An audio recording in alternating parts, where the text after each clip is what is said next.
My name is Julianne, and I'm an environmental educator here at Pepperwood. Today, we're out in one of our forest monitoring plots to learn about what scientists here have learned about bats over the past few years.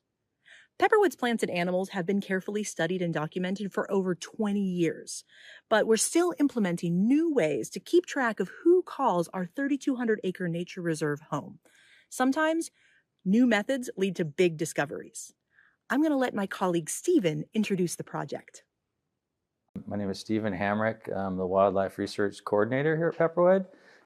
All right, so a couple of years ago, we started doing acoustical monitoring in our forest monitoring plots. And then last year, we added a new technique for monitoring bats acoustically. It was a device that was more specific for bats. And so until that point, we had identified, we knew that we had 4 different species of bats here at Pepperwood. And after doing the analysis on that acoustical data, we determined that we had identified 13 of the 16 possible bats that are known to be in this area. Wow. We went from thinking that we had just 4 bat species to finding evidence for over 13 bat species here at the reserve. Let's take a look at how we made this discovery. This is an audio moth. It's a recording device designed to capture sounds at the frequencies that bat vocalizations occur. 2 years in a row during late spring, scientists attached these to over a dozen T-posts at sites like this all over Pepperwood. For 4 consecutive nights, the audio moth recorded from half an hour before sunset and continued recording until half an hour after sunrise the next morning. The recordings were sent to the National Data Processing Lab, where a combination of AI software and human experts identified bat species based on their vocalizations. The recordings were run through software that automatically detected bat calls and translated them into spectrograms. Spectrograms are visual representations of sound that experts use to verify computer-based species IDs.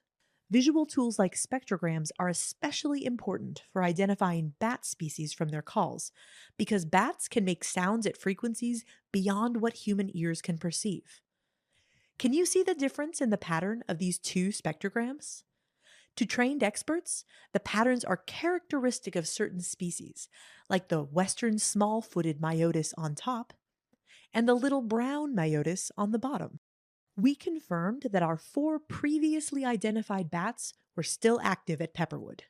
During our 2024 monitoring campaign, we identified 7 new species.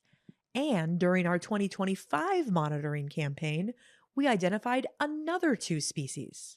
I'm sure it would take hours, maybe even years, to really get to know these unique little mammals, but we can take a look at a few of the highlights. First, 5 of the species here at Pepperwood, including 3 of the ones we newly identified, are listed as species of greatest conservation need as designated by the California State Wildlife Action Board. So it's especially important that we know that they're here so that we can take good care of their habitat. 7 of our 13 species are members of the genus Myotis.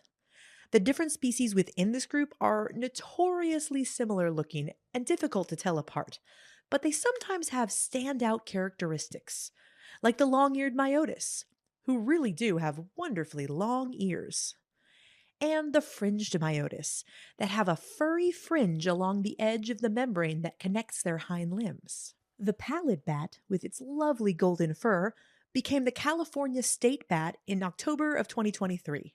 Unlike most local bats that primarily catch flying insects, the pallid bat forages on the ground for non-flying prey like potato bugs and centipedes and scorpions. And they also consume and pollinate cacti like the cardone cactus and agave plants.